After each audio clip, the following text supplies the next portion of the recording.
Man, what's good, YouTube, man? It's your boy, man. J. Willie Silly, man. A.K.A. Mr. Take It Easy for you and the lazy. But, hey, man, make sure y'all follow my Instagram and my Twitch in the description down below. You know what I mean? Subscribe. I was finna say it again. I was finna be like, subscribe to the second channel. Your boy on the second channel. You know what I'm saying? They got your boy Jay up out of there, you know what I mean? But, man, follow my Twitch, though, man. Like I said, man, I appreciate everybody for following that Twitch, Instagram, TikTok, everything you know about your boy Jay.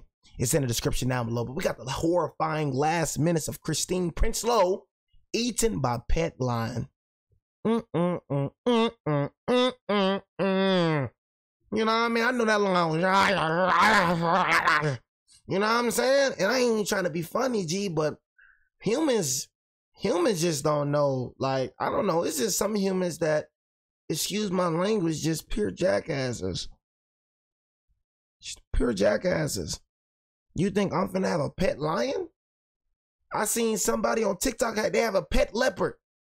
What happened to the times where people just got pet dogs, man? Got dogs as pets, got cats as pets. What happened to that time, man? We got people that have lions in their crib, jaguars, leopards. You know what I mean? Gazillions. You feel me? They have beasts living in their crib, man. I wouldn't be surprised if I see somebody trying to have a pet alligator. You know what I'm saying? And then everybody be so surprised. Oh my God, I couldn't believe this happened to her. What you mean? I had a little pet lion. You know what I mean? She had a beast in the crib. You feel me? Why everybody surprised when she get Why everybody so surprised when she get gnawed on? This don't surprise me. You had a pet lion. What you think was gonna happen, G? You feel me? But like I said, long live Kristian Prinsloo. But right here, I'm not laughing that she got ate by a pet lion, but bro, I mean, I'm not surprised either, you know what I mean? March break visits a family friend who also owns a look at this breeding facility out of their home. Look at this, bro. In a tragic humans be stupid. One of the male lions escaped his enclosure located inside the home and fatally mauled him in the middle of the kitchen. Hit that like button and subscribe right now. This is the terrifying lion attack on Kristian. I thought I was playing? Look at it. Look. Welcome to Final Affliction. Think I'll be playing? I'll be playing. Kristian Prinsloo was visiting his grandmother for the 2-week school holiday that began at the end of March. In South Africa, this is a busy time for most adults, since business and work goes on just as it usually would. Luckily, Kristian had plenty of family and cousins that he could go visit during the holidays, but he opted to stay with his maternal grandmother instead. Mari Stridham, even though she was 75 years old, she and Kristian were very close to each other, and the boy genuinely enjoyed spending time with her. But there was another reason that Kristian, or Tien, like everyone called him, liked to visit his gran. Mari lived in Elisras, a town in the north of South Africa, just a stone's throw from the Botswana border. Elisras has a large farming community with little acreages dotting the outskirts of the town for miles, and Mari was well ingrained in the community. They had nearly daily trips out to visit one friend or another, Mari usually checking in on the older members of the community if they were sick or just needed a bit of company. Tien spent those drives absorbing all of the books that the town's library had to offer, while he eagerly awaited the next stop and the next adventure. Most of those plots and farms had at least half a dozen interesting animals on it, and the residents, like I said, it'd be so crazy, man, how I be looking, man, at them cows and at them pigs, man. It's like they're literally, you know what I mean, like just being prepared to get slaughtered. You know what I mean? It's like, dang, bro, they don't even know they finna get slaughtered. Like the whole time, you think these farmers, you know, they love you. They don't love you. Them farmers don't love them animals. Yeah, you take good care of them animals, but you're preparing them to get slaughtered. You know what I mean? On God, bro. That's all it is, bro. Them farmers don't care about them cows, them pigs. They be trying to sound like they're so heartbroken. You know what I'm saying? They care about them dividends, bro. Them dividends, that's what they care about, bro. And it's crazy how it is, but good God, but them cows taste good. You know what I'm saying? Them cows taste good. You know what I'm saying? But like I said, I don't really eat pork like that, though. I ain't gonna lie to you. Them porks and them talking about like that's pigs and stuff like that. I don't eat that, bro. Cause you gotta realize, bro, whatever they're eating, bro, that's going inside you, bro. That pork, bro, heck nah, bro. I had to stop eating that pork, gang. You feel me? That's pig, gang. Pig eat doo-doo. Pig eat your throw up. Pig will eat the spit off. Like, pig will eat anything, bro. It's nothing that a pig will not eat. So everything that pig is eating, you're literally like inserting it inside of your body, bro. Think of it like that, right? So that pig ate some doo-doo, that doo-doo inside you. That pig ate some throw up, that throw up inside you, man. All that slop that pig ate is inside you. You feel me? A shortage of cookies and treats for the polite young man who was always willing to lend a helping hand where Look at him. That finna get slaughtered. One acreage took in abandoned gazelle calves. Another had cages full of rabbits and guinea pigs. And yet another had a troop of meerkats that liked to sneak into the farm owner's house to wreak havoc. It was every 11-year-old's dream holiday. But none was more interesting than the plot they were visiting on that April in 2017. This couple kept real-life lions. It might sound extreme to us, but there are quite a few such places in South Africa. Usually, people raise abandoned cubs by hand, either to extend... They're not meant to be raised by humans. These are wild animals, bro. You gotta understand that, bro. Like humans, bro, you're literally like demonic. I'm not gonna say demonic, but bro, like these humans be thinking they be doing like a good thing, bro. You're literally kidnapping that kitten, you know what I'm saying, from her mother. You know what I mean? Like that's what I be saying when it comes to dogs, man. For every dog owner, I know you don't want to hear this, but you are not that dog's mother. You are not that dog's father. You kidnapped that dog. You know what I mean? His mother is probably in Alaska somewhere. That's his mother. They ain't your son. They ain't your daughter. You know, the dog's stupid though, so the dog look at you like, Daddy, Mommy. Cause you all he know when he was a baby, he don't know his mama. So you raised them to become, so all he know, yeah, of course, in his eyes, you know what I'm saying, you're his dad and his mom, but you ain't his dad and his mama. Your son and your daughter is the one that came out of you. Y'all be kidnapping these dogs, man. Y'all really be kidnapping these dogs, man. That's crazy. You feel me? Let them dogs go live. Let them dogs go live with their mama and their daddy, man. You feel me? But like I said, bro, dogs not built like lions and jaguars and leopards who can hunt for their food. Dogs useless. I keep saying it all the time. I do not like dogs. You feel me? People love trying to say I would not trust a dude that don't like dogs. Bro, that's a human way of thinking, bro. In the Bible, bro, don't talk nothing about no dogs, gang. All the little human way of thinking. I do not trust nobody that doesn't like dogs, man. Nigga, everybody ain't gotta like no dogs. I don't like dogs because I feel like they're useless. You know what I mean? What you do, sniff out danger? Man, I don't need you around here to sniff out no danger because I got Glocks and I got everything for that. You feel me? I don't need you to sniff out no danger. On God, bro, like that's just another bill. I look at a dog like another useless bill. That dog don't do nothing but just sit around all day.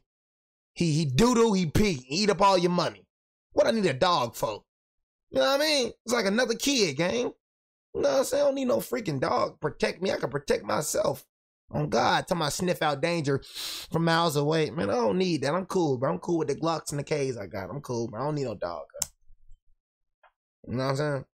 You gotta take the dog to the vet and all that. Introduce them into areas where inbreeding or poaching it's like another child, the big cat populations. Buy them up. Oh my God, buy them up. Private collectors and zoos around the world. It's a dangerous profession. Look, bro. But one that's taken very seriously and always with. They supposed to be out there. That's where they supposed to be at. They supposed to be out there forefront in the wildlife, bro. On this little patch humans try to make a pet out of everything, bro. Lions, all hand raised, and about as close to tame as a wild cat could come. Tien had even played with a few cubs that found their way there before they were taken to their new homes. But these three had been on the property so long that it was by now their permanent home. Each had its own spacious cage, and every morning at late afternoon they were given free rein of the fenced-in 4 acres to stretch their legs, roll in the ground, and sharpen their nails on the massive mulberry trees all over the property. Their owners never allowed visitors to come over during the lions' free time, and only the husband and wife ever fed them. But by the time Tien and his gran arrived, they'd already been out for their walk and had been fed and returned to their holdings, so there was no danger to either of them being on the property at that time. Not meant to be pets, bro. That's what they thought. Mari and Tian spent a few minutes chatting with the owner's wife, whose husband was out of town. Mari had known the couple for years, and so did Tian. This was just a social call to catch up over a cup of tea and to make sure that all was well with the woman who was alone so far out of town. While Mari busied herself in the kitchen with making tea for all of them, the wife stepped away to attend to an errand at the back of the house, leaving Mari and Tian in the kitchen. Tian, returning the milk to the fridge, didn't see the adult African lion poke his nose into the open kitchen door. Apparently, someone had not closed its heavy metal gate properly, and predictably, it used its newfound freedom to come to investigate Mari and Tian's unfamiliar scents. Mari saw it immediately, and as soon as her eyes... You see how that... I'm telling you, bud. You see how them lying that line like that. That boy smelled that new scent. Food? Is that new food I smell? What? I smell a new scent. I smell blood. I smell some new human meat. You know what I'm saying? But I'm telling you, gang, like they want to gnaw some meat. They want that human blood. You know what I'm saying?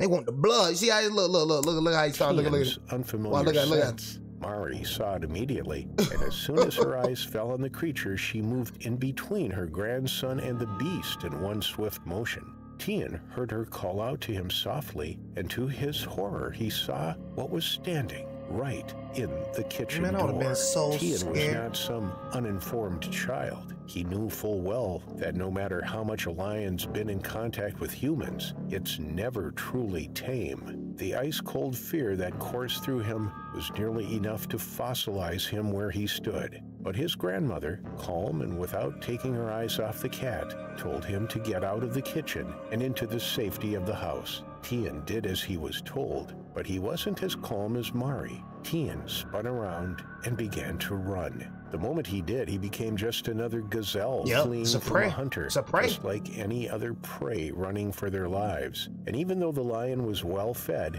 and not at all hungry, all of its natural instincts kicked into gear. In that instant, it sprang into action, knocking Mari to the ground, and with 2 strides it leapt through the air, landing on Tian's back before the boy even made it halfway across the kitchen. Its nails wrapped around his tiny shoulders, and its teeth sank into the back of Tian's neck and upper back. This male was on the younger side, its mane just having grown in fully, and it had never hunted before in its entire life. Had this been an experienced hunter, that bite would have been well aimed and it wouldn't have missed the jugular. Its full weight and the speed with which it had come at the 11-year-old slammed him to the ground with such force that 2 of his ribs and his nose broke instantly. Mari moved faster than a woman her age was supposed to. One moment the beast and the boy were on the ground, and the next, Mari was on top of them. She grabbed the mane, pulling as hard as she could. The cat let go of Tian, gave an angry swipe in her direction, and turned back to its prey. Mari didn't even feel the nails raking over her forearm and shoulder. She just launched herself back at the cat, completely disregarding its growls and teeth. On its back, she yanked and pulled, screaming in primal maternal anger. The noise had alerted the homeowner, and the woman came bursting into the kitchen just as Mari launched her second attempt to pull the animal off her grandson. The woman's yells were familiar enough to pull the lion out of its natural prey drive. It pulled out its nails from the boy's back and began to backtrack toward the open door, throwing Mari off its back in the process.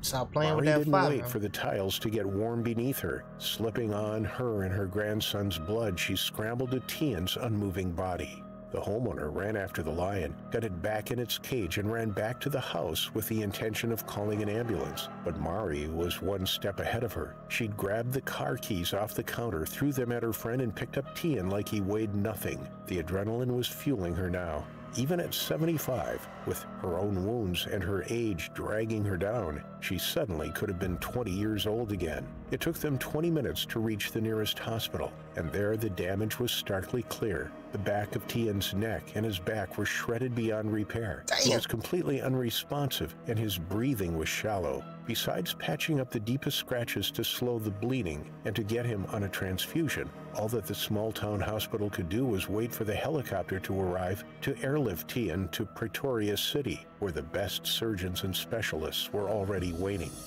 Mari, on the other hand, refused all treatment, insisting to stay with her grandson. It wasn't until the aircraft disappeared into the horizon that she finally collapsed from exhaustion and grief that staff were able to stitch her up. Her wounds were deep, but not fatal, and she was released within a few days. Tian was whisked into surgery the moment he arrived, but his condition was too dire. Unless a miracle happened, there was no waking up from the intense damage that his spinal cord received. The connection between the brain and the rest of the body was severed when those teeth gripped down his spine. Look at that teeth, y'all. That's teeth, man. That's sharp teeth. They're not meant. That's what I'm saying. Humans, bro, always be trying to make, like, they're not meant, bro, to be pets, bro. They're not meant, bro. They're meant to be in the wild life, bro. But humans always trying to take over something, gang. Like, always trying to make these, man, bro. Now, man, you know, now the lion probably be in danger. Now you got to put that lion down. You got to put him down. He took one of ours. We got to take 3 of them. That's how I look at it, man. They took one of ours. We got to take 3 of them. You feel me? They got to get put down immediately. I say immediately. You feel me? Because one thing about humans, we run this world, man. You know what I'm saying? So if they don't get the memo, they're going to keep on biting. They're going to keep on attacking. You know what I'm saying? They're going to keep on biting. They're going to keep on attacking, bro. So we got to lay one down, and we got to lay another down, and we're going to keep laying down. You know what I'm saying? Until they get the message, bro. People, bro, these monsters going to understand that we run this world. You're going to understand that very, very clear. If you don't understand that clear, we're going to keep killing and keep killing and keep killing. Promise you that. You're going to understand. We don't play around here. You know what I'm saying? But like I said with me, bro, I mean, the little boy wasn't really at fault, though. You know, the lion just got in the kitchen, gang. Somebody forgot to close the little thing, bro. So I can't even say the little bro ain't even keeping the lion as a pet. You know what I'm saying? Somebody forgot to close the little door, and the lion came in the kitchen. You feel me? Bro, just chilling in the kitchen. Now you face to face with a lion, man. You know what I mean? Fine. For 3 weeks, Tian remained in his comatose state. He was kept breathing by the machines that beeped away in the background. Brain dead. If he's brain dead, it's all that matters. And Prinsloo kept vigil at his bedside, begging the public for prayers, while their only child showed no signs of brain activity. Yeah, I ain't gonna lie, gang. If he's brain dead, it's over with, bro. That's how it was with my cousin, bro. You know what I'm saying? My cousin, I seen my cousin just like that, bro, in the hospital, bro. You know what I mean? All of us was thinking like he's okay, he breathing and all that, but if he ain't got no activity in his brain, he brain dead. It really don't matter, bro. The only reason he's really dead, but it's just like the machine is keeping him breathing. You know, I'm keeping his heart pumping, but he's really dead. The moment my cousin got taken off the breathing machine, he died, bro. You know what I'm saying? He was already dead. You know, he wasn't even there no more. You feel me? Weeks of hell later, and Tian died just 1 day after his 12th birthday. So like, Mari made a full recovery, but she never stopped reliving the trauma of that day. And as for the lion, in a rare twist of events, the Prinsloo family did not wish for it to be put down. They recognized that it was only acting on instinct, driven by forces beyond its control. Put him down or put him in wildlife. Rehomed to another facility or park that's never been disclosed. They did not wish to pursue legal action. They realized that it was a mistake, and whether or not it was negligence or fate, a battle in the courts would never return their sweet, animal-loving boy back from his terrifying final affliction. Talking about a mistake, bro. You know, I don't want no mistake. That's just human. That's just their natural way, bro. You know what I'm saying? It wasn't a mistake, bro. Talking about it was a mistake. It wasn't no mistake. He's not a pet, bro. He's a hunter. He's a he's a wild animal, bro. You know what I'm saying? That's not no mistake, G. You feel me? Talk about you finna send him to another park, bro. Put them in the wild, bro, where they belong, bro. Humans always trying to take over stuff. Humans always trying to make, like, tell me, pissing me off, but humans so freaking stupid, bro. Like, you know what I'm saying? Like, bro, put bro back in the wildlife, bro. There's no reason nobody should have pet lions, bro. No reason, bro.